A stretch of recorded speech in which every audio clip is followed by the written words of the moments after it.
अस्सलाम वालेकुम नाज़रीन कराम, मैं हूँ आपका होस्ट अयाज अहमद। नाज़रीन कराम, ईरान, इसराइल और अमेरिका की जंग आज 34वें रोज़ भी जारी है। पिछले 12 घंटों के अंदर ईरान की जानब से अमेरिका को बहुत बड़ा सरप्राइज दिया गया है। अमेरिका के 2 जहाज और 1 हेलीकॉप्टर, इनको निशाना बनाया गया है ईरान की जानब से, और बाकायदा तौर पर ईरान ने वीडियोस भी जारी कर दी कि हमने किस तरीके से इन अमेरिकी जहाज़ों को और हेलीकॉप्टर को निशाना बनाया है। इसके अलावा बड़ी खबर यह भी है कि इसराइल से एक ड्रोन आया, उस ड्रोन को भी ईरान ने निशाना बनाया, उसकी भी वीडियो जारी की। आपने हुर्मुज़ के अंदर भी ईरान ने एक बड़ा हमला किया, उसकी भी वीडियो जारी की। अमेरिका के अंदर से बड़ी खबर यह है कि अमेरिकी फौज के 13 जर्नैलों को बरतरफ कर दिया गया है, और यह इस वक्त दुनिया में बहुत बड़ी खबर है। जब एक लड़ाई जारी हो, उस लड़ाई के दौरान अगर किसी फौज के जर्नैलों को बरतरफ कर दिया जाए, उसका वाज़िया तौर पर यह मतलब है कि उनकी फौज के अंदर पैनिक क्रिएट हो चुका है। उनको समझ नहीं आ रही कि हमने ये लड़ाई किस तरीके से लड़नी है। और डोनाल्ड ट्रंप तो पिछले 34 दिनों में तकरीबन 37-36 बार यह कह चुके हैं कि हम ये लड़ाई जीत चुके हैं, हमने ईरान का सब कुछ तबाह कर दिया है, हमने ईरान की एयरफोर्स को, हमने ईरान की नेवी को, हमने ईरान की फौज को, हमने ईरान की मिसाइल फैसिलिटीज को, उनकी एटॉमिक फैसिलिटीज को, सबको तबाह कर दिया है। और अब यह हो क्या रहा है, इसकी तफसीलात मैं आपके सामने रखने के लिए जा रहा हूं। आपने हुर्मुज़ के अंदर भी ईरान ने एक बड़ा हमला किया है। इसके अलावा बड़ी खबर यह है जो हैरान कुन है कि ईरान के अंदर 2 ड्रोन ऐसे आए हैं जिनका ताल्लुक ना अमेरिका से है और ना इसराइल से है। बताया जा रहा है कि इन ड्रोन्स का ताल्लुक मिडल ईस्ट से है, और अगर ईरान बाकायदा तौर पर इसको कंफर्म करता है कि मिडल ईस्ट ममालिक ने ईरान के अंदर ड्रोन्स भेजे हैं, तो इसका सीधा सीधा मतलब यह है कि ईरान के खिलाफ मिडल ईस्ट ममालिक ने जंग के अंदर शमूलियत इख्तियार कर ली है। अब ये सारी की सारी तफसीलात आपके सामने रखने के लिए जा रहा हूं। गुजारिश करूंगा कि वीडियो को लाइक करके चैनल को जरूर सब्सक्राइब कर लें, ताकि अपडेट्स का ये सिलसिला बर वक्त आप लोगों तक पहुंचता रहे। नाज़रीन करम, सबसे पहले नंबर पे अमेरिकी जहाजों के साथ ईरान ने जो किया है वो मैं आपके सामने रखता हूं।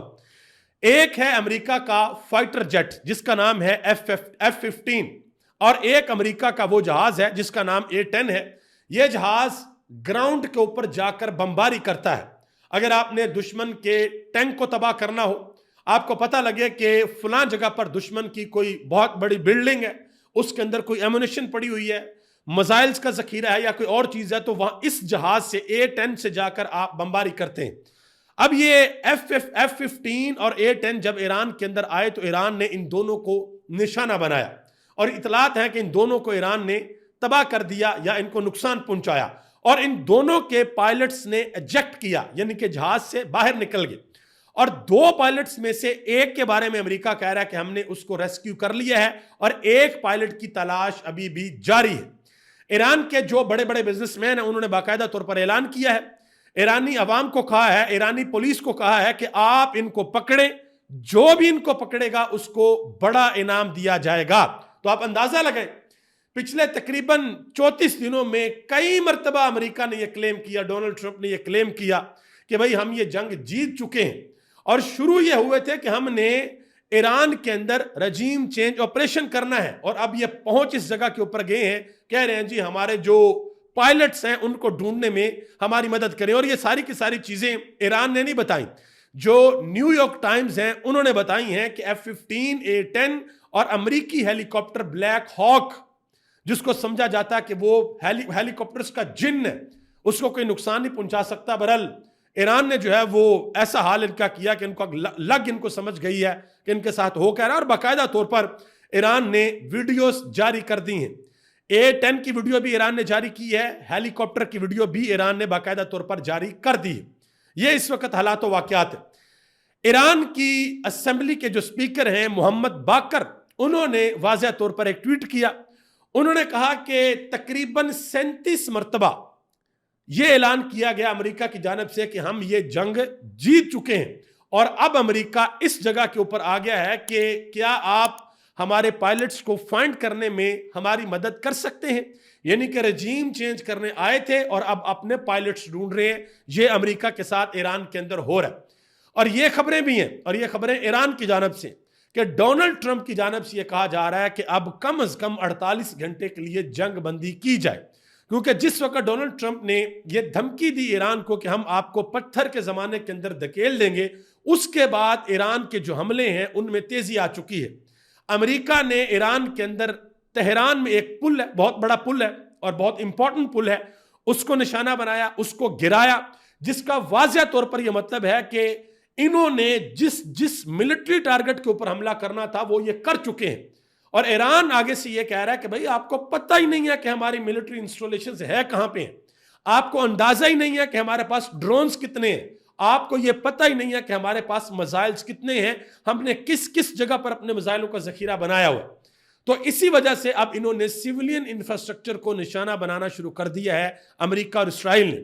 और उसके बाद ईरान ने अब बड़ा सख्त जवाब देना शुरू कर दिया है अमेरिका को भी और इस्राइल को भी। मैं मजीद कुछ वीडियोस आपके सामने रखने के लिए जा रहा हूं। डोनाल्ड ट्रंप ने हाल ही में जो अपनी कौम के साथ खिताब किया उसमें उन्होंने 2 बयान दिए और 7 मिनट के डिफरेंस से, यानी कि एक बयान उन्होंने पूरे 9 बजे दिया जिसमें उन्होंने कहा कि हम ईरान के अंदर रजीम चेंज नहीं करना चाहते, ये 9 बजे बयान दिया।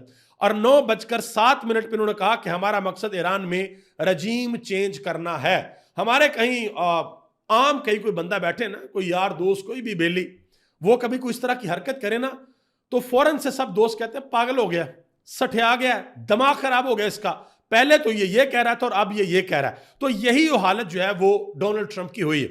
और ईरान ने जो जहाजों को हिट किया है, बाकायदा तौर पर वीडियो जारी की है, इसके ऊपर डोनाल्ड ट्रंप का अभी तक किसी किस्म का कोई बयान नहीं आया।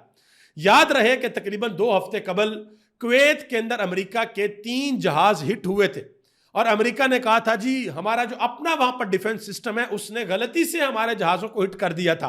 अब ईरान के अंदर क्या हुआ, क्या यहां पर भी आपके जहाज गलती से हिट हुए हैं या ईरान ने बाकायदा तौर पर ठोका आपको? ये अब आपको बताना पड़ेगा। और ये सवाल CNN के ऊपर बैठकर जॉन बोल्टन, जो अमेरिकी सदर के सलामती, कौमी सलामती के मशीर थे पिछले टनोर में, वो ये बैठकर सवाल कर रहे हैं CNN के ऊपर कि डोनाल्ड ट्रंप इसके ऊपर कोई बात क्यों नहीं कर रहे। अब जरा आगे आ जाए एक और खबर। अमेरिका के अंदर 13 फौजी जर्नलों को या तो बरतरफ कर दिया गया है या उनको जबरी रिटायर्ड कर दिया गया है। यानी कि उनके पास 2 ऑप्शंस हैं कि या तो आपको फायर कर देंगे या आप रिटायरमेंट ले लें। तो 13 फौजी जर्नलों को उनके ओहदों से हटा दिया गया है। आप अंदाजा लगा लें, जब लड़ाई लगी होती है तो उस वक्त कभी भी जर्नलों को इतने बड़े पैमाने के ऊपर नहीं हटाया जाता, क्योंकि फौज ने तो लड़ाई लड़नी होती है। तो अब जब अमेरिका ये कर रहा है तो इसका मतलब है कि वाज़ह तौर पर अमेरिका के अंदर बहुत बड़ा पैनिक है और उस पैनिक की वजह से अमेरिका को समझ नहीं आ रही कि हम क्या करें, क्योंकि ये सोचकर आए थे कि भाई ईरान तो हमारा कुछ कर ही नहीं सकता। ईरान तो पिछले 47 साल से आइसोलेट है, ईरान के पास तो कोई टेक्नोलॉजी है ही नहीं। जिस तरीके से हम धड़ल्ले के साथ बदमाशी की थी, हमने जाके वेनेजुएला में उनके सदर को गिरफ्तार किया था, ऐसे ही हम ईरान के अंदर जाकर करेंगे और ईरान हमारे सामने घुटने टेकेगा, माफिया मांगेगा हमसे। और ईरान ने आगे से जो छतरोल की है वो अब दुनिया के अंदर एक तारीख है। और जो मिलिट्री स्ट्रेटजी इस वक्त ईरान की है, आप याद रखिएगा आने वाली कई दहाइयों तक दुनिया भर की मिलिट्री एकेडमीज के अंदर ईरान की ये फौजी स्ट्रेटजी पढ़ाई जाएगी।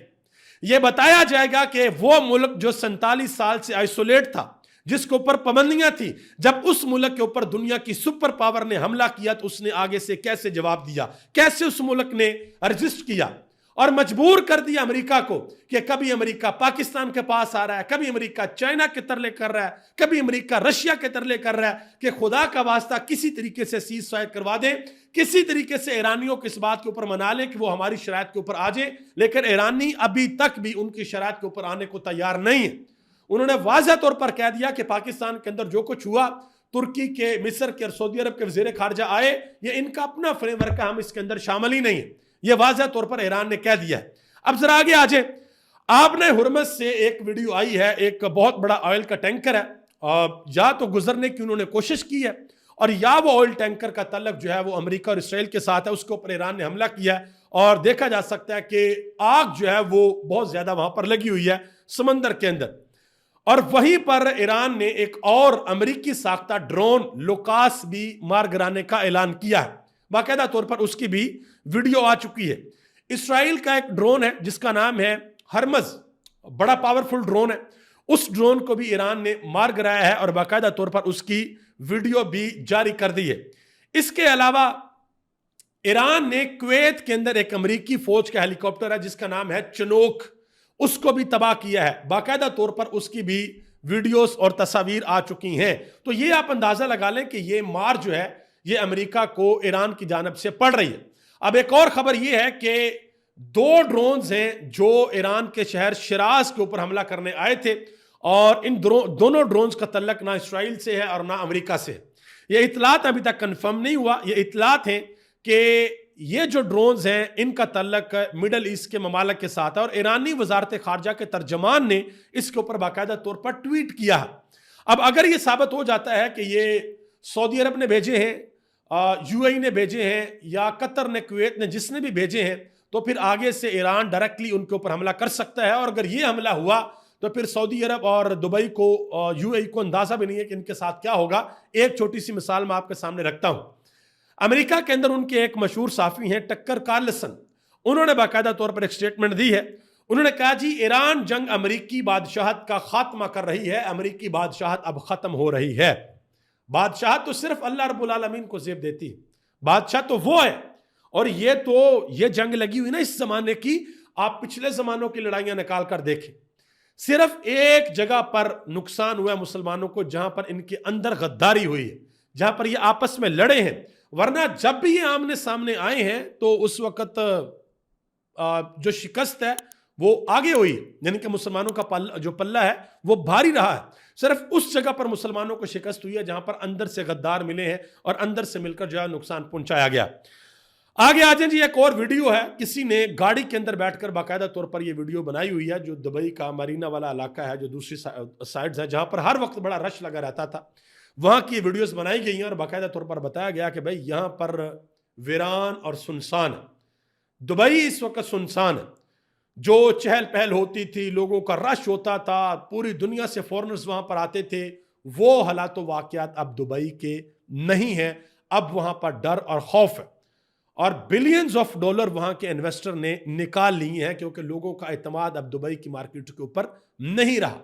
लोगों को अब अंदाजा हो गया कि यह इलाका अब महफूज नहीं है, और जो इलाका महफूज ना हो, चाहे वहां पर जंग लगी हो या वहां पर पॉलिटिकल अनस्टेबिलिटी हो, यानी कि वहां पर हुकूमत जो है अवाम की नुमाइंदा ना हो, वहां पर लोग कभी भी इन्वेस्ट नहीं करते। नाज़रीन किराम, ये सारी की सारी अपडेट्स थी जो मैंने आप तक पहुंचा दी। आप सबका बहुत बहुत शुक्रिया जिस मेरे भाई ने ये सारी की सारी वीडियो देखी है। इंशाल्लाह जो नेक्स्ट अपडेट्स आएंगी वो भी मैं आप तक पहुंचाऊंगा। और हमने आप लोगों से पूछा था कि लाइव सेशन हम कब आप लोगों के साथ किया करें, तो ज़्यादातर हमारे जो भाई और बहनें हैं उन्होंने कहा था कि जी आप रात 9 बजे लाइव सेशन किया करें।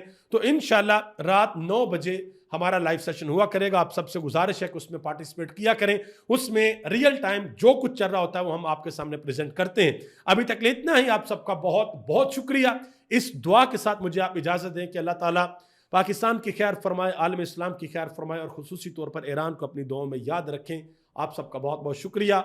बहुत जल्द इंशाल्लाह आपसे दोबारा मुलाकात होगी। अस्सलाम वालेकुम व रहमतुल्लाहि व बरकातुहू।